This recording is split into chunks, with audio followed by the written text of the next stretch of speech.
Alrighty, here is the proof of concept for my Avatar of Fire Witch. I'm just going to go along. As you can see, my damage isn't wonderful, but that's because I focus mainly on defenses. I'm still clearing a pretty decent pace though.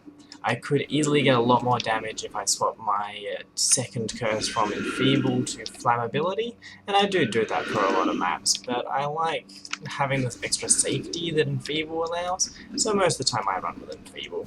I definitely use Flammability for leveling, and I use it for lower maps when I'm doing them. This is Gorge, so no hugely high level map, but it's kind of mid tier, so I stick with Enfeeble. The basic crux of the build is Avatar of Fire, and just all the wonderful scaling that comes from having two different damage types that work, so cold damage and fire damage. Pledge of Hand Staff, Cam's Heart, pretty basic stuff. I bought each of the two pieces for 1 Exalt when I got to level 65-ish, and you can get much of that just from leveling.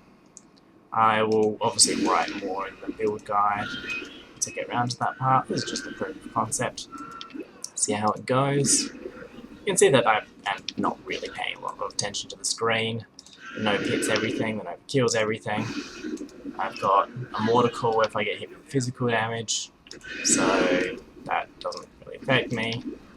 I've got Curse Effectiveness, so both my Warlord's Mark and Enfeeble are a lot more effective than normal, and curses are just OP.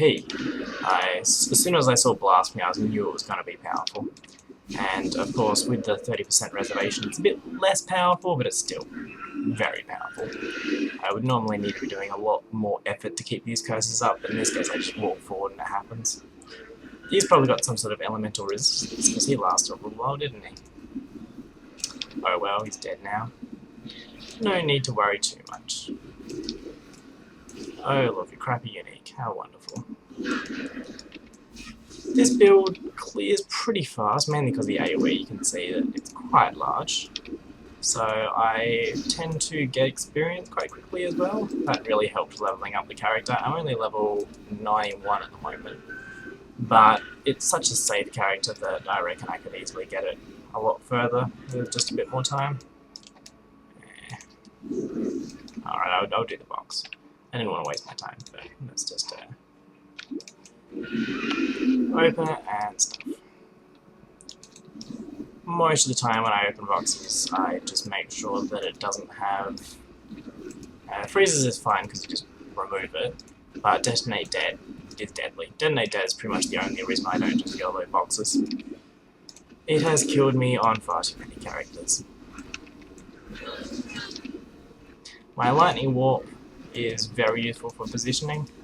You can pretty much just jump into the middle of everyone. Warlord's Mark with Curse Effectiveness means I stun a lot, so even though I don't have the freeze that Ice Maple would normally provide, stun is plenty. Also, just killing things before they reach you also helps.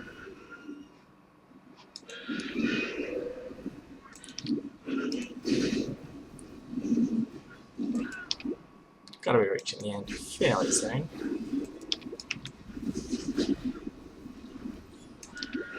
I am using the increased AoE gem, which I'll also explain. Oh, there he is. Now you can see where the focusing less on damage part takes a bit more time. He's not exactly going to hurt me very much, even though he does get the boosted damage and stuff. But there he is, and he's dead. Yeah, so that's pretty much how the build works. Pretty easy street.